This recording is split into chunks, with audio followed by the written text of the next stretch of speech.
Hello and welcome to this morning time, later morning. My hair's messed up. Taste challenge.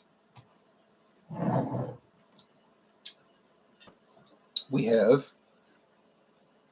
Johnnie Walker Red Label, the world's best-selling Scotch whiskey, introduced in 1867 and known as Johnnie Walker Old Highland Scotch.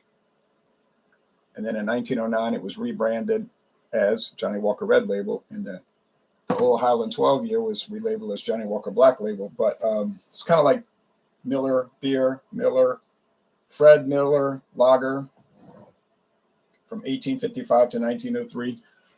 They decided to take Frederick Miller lager and rebrand it in 1903 as Miller High Life. And the bottle will say since 1903, but that's when the brand was adopted, not the actual beer.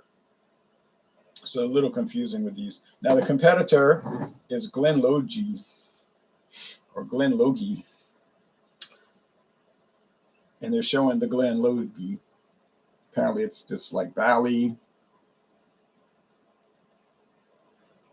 in Scotland. I was looking at a map showing where it was. Very remote. They have some hiking trails out there. I wouldn't go alone. I definitely wouldn't go in the wintertime. Glen Logie offers splendor, beauty, and serenity, surrounded by stunning flora and fauna. I'm sure that's true. Its heather-covered hills form the perfect backdrop to this ever-changing landscape. Look like mountains to me, but I'm in Louisiana. I guess we're not used to seeing mountains since we don't have any. All right, anyway, but I've been to the mountains. Okay. No age statement. All I know is it says it is distilled, blended, and bottled in Scotland by Hay and MacLeod Limited, Glasgow. But I found out doing some legal research. First of all, the trademark was applied for and perhaps adopted in 2015. So this only goes back to 2015, okay? Might have not hit the market until 2016. But I found out that Hay and MacLeod was bought out years ago, like in the 1940s or something like that. I'd have to go back and look at the document, by another company called Witt and McKay, or White and McKay, Witt and McKay. So this big bottle here was like $35.99. Okay, Johnnie Walker Red Label, aged 3 years. Now some people say it's a no age statement. And I can understand that, because when you look at the bottle, it doesn't say any age. It just says Red Label. It's a royal warrant by appointment to Her Majesty the Queen. Of course, that's changed. So now it would be by appointment to His Majesty the King, Scotch Whiskey Distillers John Walker and Son. I think they have a year after the demise, as they call it, of the monarch. They have a year to reapply for a royal warrant. Maybe it's 2 years, but they don't have to immediately do it. But then they can get that royal warrant. Official whiskey supplier to the royal family of the British Commonwealth realms, England, Wales, Northern Ireland, Australia, New Zealand. Australia said, they announced yesterday they're not going to put King Charles on their $5 bill. They're going to put an Aboriginal figure. Well, you know, Australia got some interesting leadership these days. But that's it. World's most famous Scotch whiskey. But if you look on the back, what I was going back to the age, very small, right below the Universal Product Code, the UPC symbol, UPC code, the barcode, it says age a minimum of 3 years. So it is an age-stated whiskey. It's just hard to find. And I've talked to other beer reviewers and whiskey reviewers, and I'm like, it does have an age statement. And then they'll write back to me, oh, I did look at the bottle. I see that now. But I looked all over this thing here, this Glen Logie, and I can't find anything. There's a sticker on the back. I tried to pull the sticker off, but it was going to rip the label, so I had to push it back on. And I don't know what the sticker was covering, but I think it was probably something that only applicable to Europe. And they glued this onto it And it says imported by Serenity Imports, Stamford, Connecticut. And it's got the U.S. government warning. So it probably had the European type thing. So distilled, blended, and bottled in Scotland by Hay and MacLeod.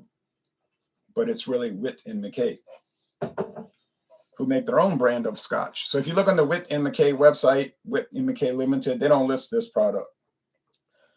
And they'll tell you they don't list all their products. They're just saying, here are many of our. So the Hay and MacLeod is probably like a little division of the company that puts out like really cheap, inexpensive brands and sells them off to whatever store, maybe like discount liquor stores want to sell it. You know how that works. So the John Walker and Sons Red Label is amber. Glen Logie is the same, but it's lighter. Hector Lopez says morning. Blue Ice says Red Label all day. We would assume that because the Glen Logie was $9.99. This bottle was $9.99. I got it at Total Wine and More.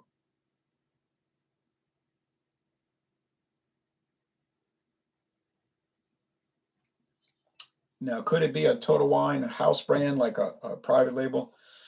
It could be, but when I checked the trademark data, it didn't say the trademark was owned by Total Wine, but it never says that. It said the trademark was owned by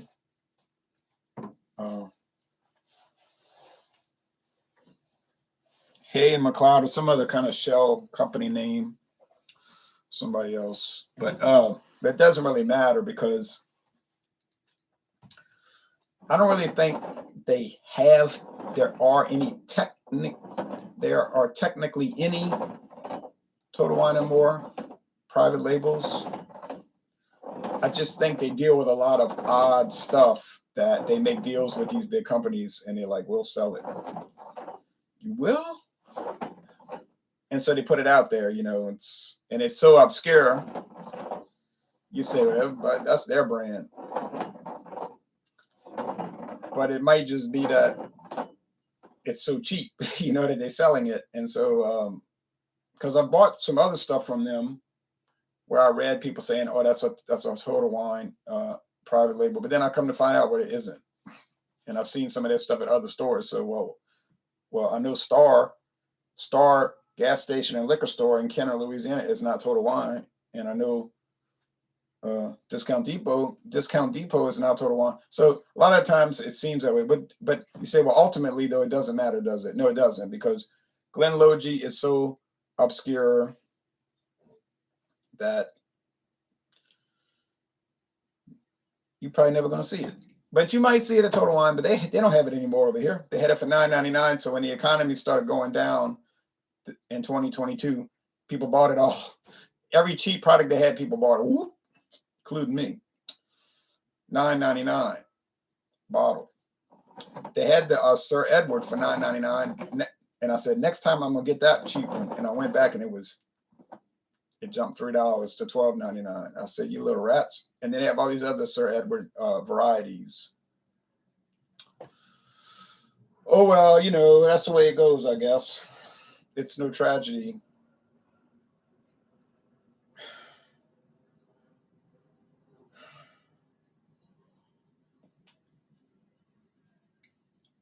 Me and my friend David, we theorize that these are what we call dump brands. You say, what in the world is a dump brand? It's like these big distilleries make products and they don't come out correctly. I mean, the grain whiskey probably wouldn't matter because it's aged 3 years and it's got basically no flavor, no aroma. It's just like a neutral product almost. Oh, it is aged 3 years in Scotland, so it's going to take on a little color and a little, little meaning minimal, and a little aroma from the oak. But otherwise, they're trying to kind of make it neutral, And so the flavor is going to come from that 20% single malt. Just like American blended whiskey, the flavor is really going to come from the bourbon that they're putting in it, the straight whiskey. It doesn't have to be bourbon, but usually that's what it is. Okay. Do you really think they're going to take their best single malts and blend it into a $9.99 bottle? Yeah, sure. But let's say they're making a really good one.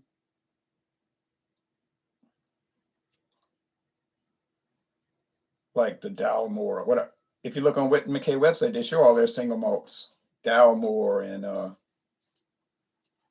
well, I just had it. Let's see real fast. I'm not gonna go long.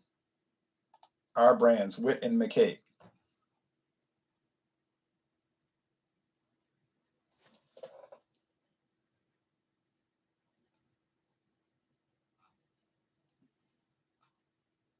The Dalmore.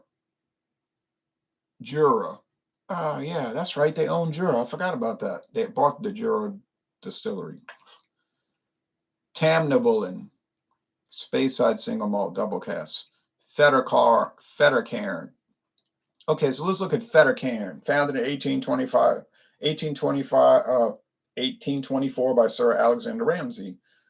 I never heard of Fettercairn, and they're showing you want to take a tour there, and you can explore their single malt collection. I'd like to take a tour. Am I of drinking age? Yes.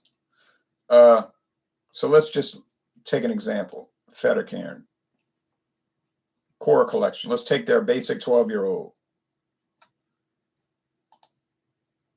Let's say they're distilling and aging. It doesn't come out right. Like around year 3, they realize after 12 years, this thing ain't going. This barrel here is just not coming out right. So, and they got a 28-year.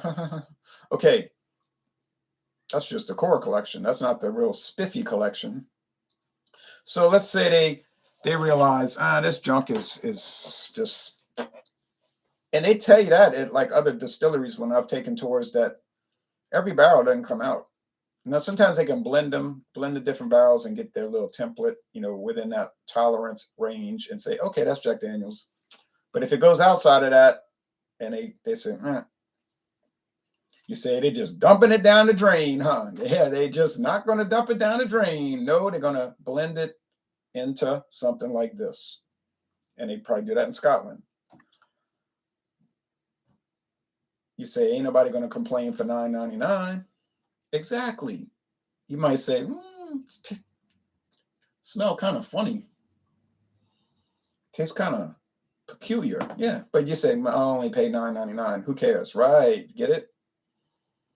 Like these crazy things you get from Heaven Hill, Kentucky Gold, and then you taste it and you say, oh, ow, I would hate to try the Kentucky Silver, and especially the Kentucky Bronze, if this is the gold. And you read the label and it's like, oh, the finest whiskey. Right, sure. That's why it's $3.99 for a 375 milliliter. $7.49 for a bottle. Yeah, sure. But so is there a utility for that? Yeah, I don't oppose it. I'm not saying they're ripping anybody off, and I'm not saying it's a bad practice. I think it's a good practice. You're not wasting the whiskey. You're selling it in some, and you just make up a brand name.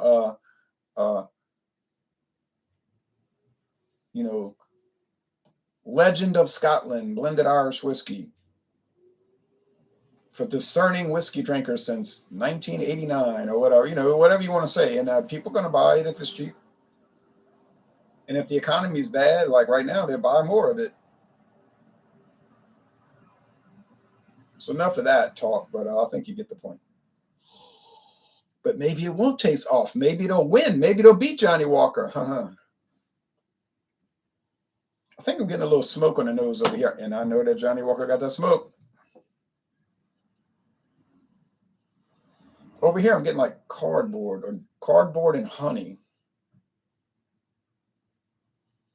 More cardboard than honey. So initially, I think that must be the Glen Logie because they got cardboard and honey. And that must be the Johnnie Walker because they got that smoke. All right, taste time. There's the waste management services picking up the trash. And the weather is so, you want to be inside all day. I was walking, I had a chill. But that dampness,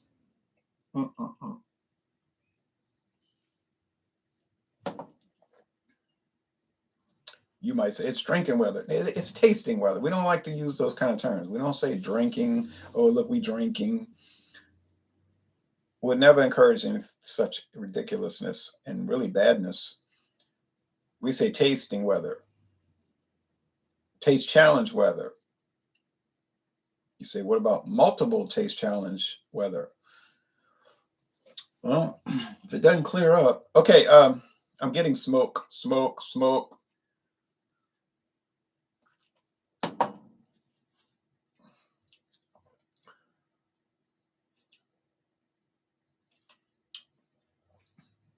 Is Johnnie Walker Red Label a smoky whiskey?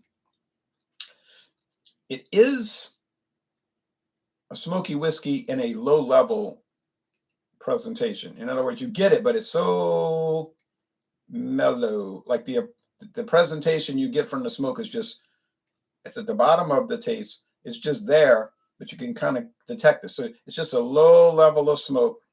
It's an even lower level of peat. And you get a lot of grain whiskey, like just like cereal grain, like say, think of non-sweetened, basically non-sweetened breakfast cereal, multigrain, something like that. Or like corn. Yeah, kind of like cornflakes, without all the sugar and stuff added. Yeah, just like cereal grain. So it's basic. Now, that's fine, but I don't get all this hatred on the internet where you got people talking about, oh, Johnnie Walker Red Label, I'd rather drink water. If I had to drink that, I'd give up Scotch. I wouldn't drink anymore. It's the worst, and so forth and so on. And I'm like, no, you must have taken medicine this morning, or maybe you're just kidding and you're trying to trick people to think you're being serious. Because it's just good. And all these nasty attributes they attribute to it, it's not accurate. And I'm unanimous in that.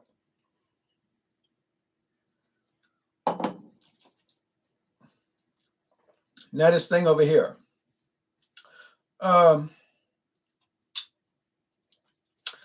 It's sweet honey topped white bread crust. You say, not this again. Why do you always say honey topped white bread crust? Do not feed the dog from the plate on the table.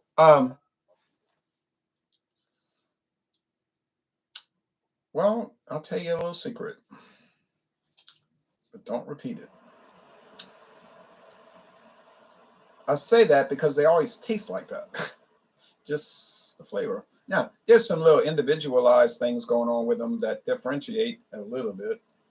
Notice I keep saying a little. I'm scared with this taste challenge series. This could be a big bunch of trouble. There's a little bit of like grain bite to it.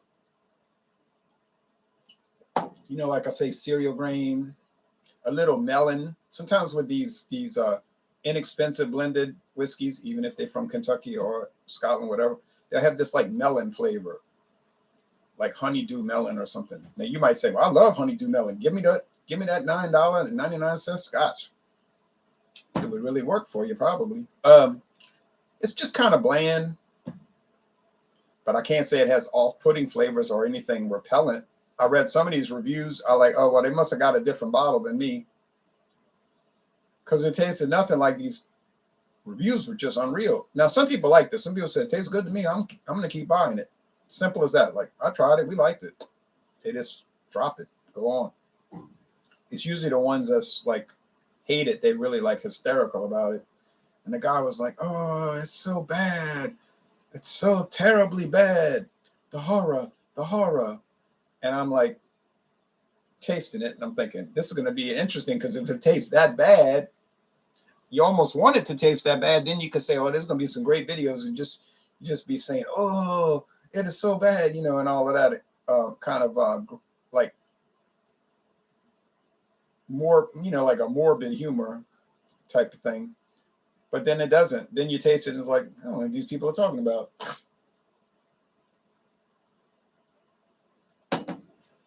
I know bad. I work with bad. Senator, you're no bad. Now,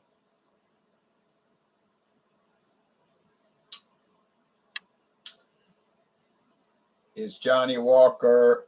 Now, what can you find Johnnie Walker for right now? I think I can go to Martin Wine, Fine Wine and Spirits. Used to be called Martin Wine Cellar. Martin Fine Wine and Spirits. And they had it last time I saw $20.99. Used to be $17.99.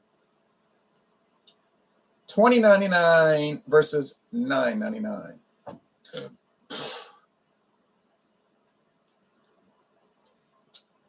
Is the Johnnie Walker Red Label really $11 better? Oh, and you can get the Glen Logie, the big jug bottle, yeah, for cheap. Let's look at a price comparison real fast. I'm not seeing a big price difference. I'm gonna tell you right now. I'm not seeing like, oh yeah, I just gotta buy Johnnie Walker Red Label. I gotta impress all my friends. My friends are not too impressed by stuff, to tell you the truth. Anyway, so I'll be wasting my time with that. I'm the one to get all excited and say, look what I bought. And they're like, oh, okay. Did you see the game last night? I'm like, totally ignoring me. Okay. I have to just impress myself because they're not impressed. They just do not care. Oh, yeah, look at the handle. $24.99. $24.99 now. And it's out of stock. That ain't no shock. You'd be more likely to see the cheap stuff out of stock these days than the good stuff. You might find Blanton's for you find Ancient Age. Let's see, 17 times 750. Yeah, it's still more expensive these days, no matter what size bottle you get. Okay, so $24.99. Is it worth $24.99 for that handle? I don't know, because Winn-Dixie has their own brand of Scotch. True story. And it's called WD Scotch, Winn-Dixie, aged 3 years, and it's like $15.99. So yeah, you probably could just buy that. And I'm reluctant to bring that into the taste challenges because most people are going to watch and say, I don't live close to a Winn-Dixie store. I cannot, it's not applicable to me. And I understand that.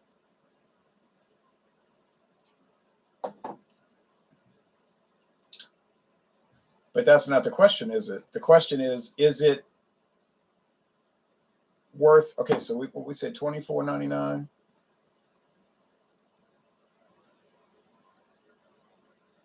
Nearby stores. Oh yeah, it's close. They have it in Baton Rouge, Lafayette, Mandeville. Oh yeah, so they have it. It's just that Metairie is the most high volume store, so it sells out the fastest. Okay, so I can get it. I can get it. All right. So let's see, Johnnie Walker Red Label. 31. Oh, the price never went up. I can't believe it. $31.99.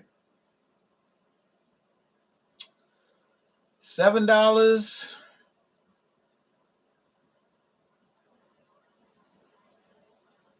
I don't need a better camera. This camera's fine. Look, what you need. You need to see a bunch of boxes. You need a higher definition. You need to see these cardboard boxes in higher definition.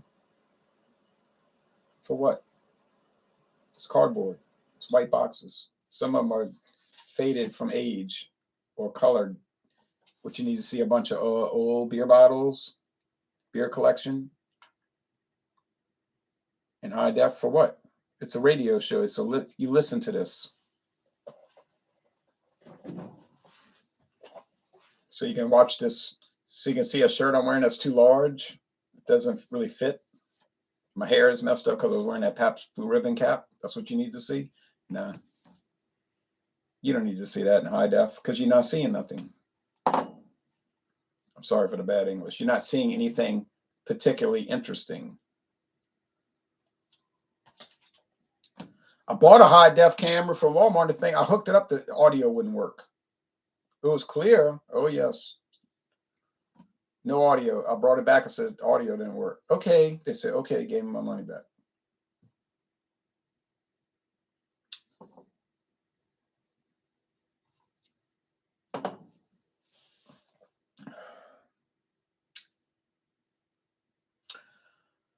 I would probably pay the extra $7 for the Johnnie Walker handle. Oh, I didn't even check to see if I got it right. Yeah, Johnnie Walker. Got nervous for a minute. On the other hand, is the Glen Logie or Glen Logie really that worse? It's not really. It's inferior in a sense, but not by any great margin. So I think I might just save the $7 and I could buy other stuff with it. It's just a trade-off, it's we talk about trade-offs. You could spend the extra $7 and get Johnnie Walker Red Label and get an arguably it is a better whiskey. But on the other hand, you could make a trade-off and you could just buy the Glen Logie and save $7 and save that toward the next Scotch purchase. Since the difference in quality here isn't much. I mean, Witt and McKay, they've been making Scotch for so long. It's not like they're putting out trash. So I would say it's your call. Pick them. Like, when you're looking at the latest line for the football games or basketball, it'll say pick them, meaning they don't know. Just pick who you think's going to win. So we would have to give the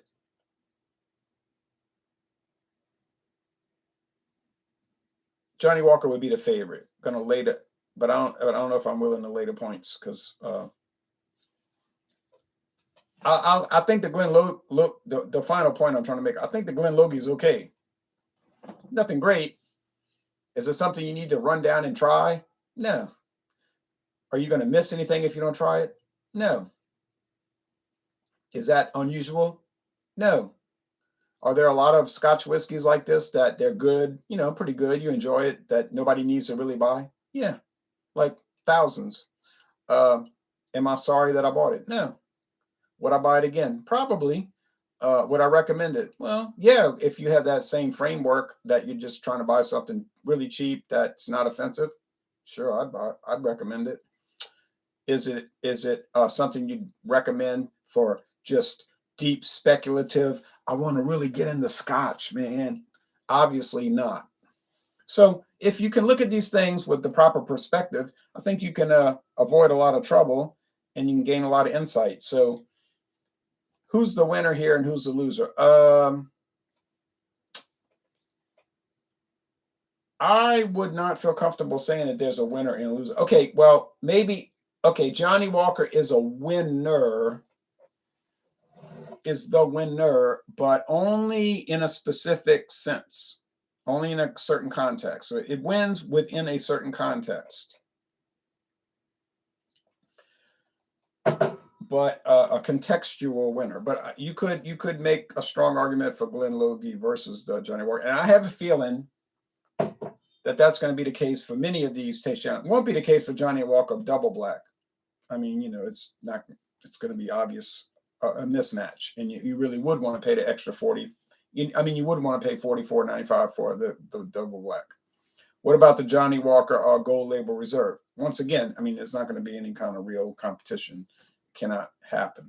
What about Johnnie Walker Blue Label? You know the answer already. So no use even talking about it. But then Buchanan's, James Buchanan's, age 12 years, no chance. Chivas Regal, Mitsunara Oak, no chance. That kind of stuff, there's no chance. But now, or Dewar's 12-year, no chance. But with a lot of the run-of-the-mill, the Dewar's white label, I think it could be a real competition. Clan McGregor, a real competition, because I bought mine for $9.99. Actually, I bought it for $5 because they had it on closeout. They wanted to go to only the handles, $5, unopened. Best deal ever. Well, one of the best. JW Dant, which actually scores better than it should. So that's not even a good example. That's a much better product than you would ever dream for the price point. But you know what I'm saying? Like Inverhouse Scotch. Ooh. All of those just mass market. Now, Cutty Sark Prohibition Edition, 100 proof. No way. But then it's going to beat most of the other scotches I have anyhow. Cutty Sark Prohibition Edition, 100 proof. it'll just mop the floor up with all these other people. Can't find it hardly, but I ran across it and I got it for such a low price. Couldn't get over that. What was it? $23 for a liter? No, it was $27.99, I think, but it was a liter. Oh, go look up the prices for Cutty Sark Prohibition, and you're gonna see what I'm talking about. Mm-hmm. Most of the stores got 750s, not liters. But it's all a relative thing and a contextual thing. All right, so enough of that jibber jabber. Craft Beer Tastic says the low end and handles of bourbon are always sold out in my liquor store. What does that tell you? Thanks, Joey B. Right. This is the time in world history when budget bourbon is going to rule the roost. When you check in the stock market and you see all your savings is gone, or if you invested in these programs, and the standard of living is collapsing around the world due to the or like in the United States due to National Socialism and all of that, you say, oh, I don't know, but benchmark is looking better every day, and I can get a handle for $17.99 a handle. $17.99. I don't really think I want to pay that $109.99, and so I could show off. Ain't nobody to show off to. Everybody else is poor. They eating pot pies too. So yes, yeah, you might want to look at the lower end, but like Craft Beer Tastic says, you might go in the lower end is empty. But I went to a local store today and they got a lot of it.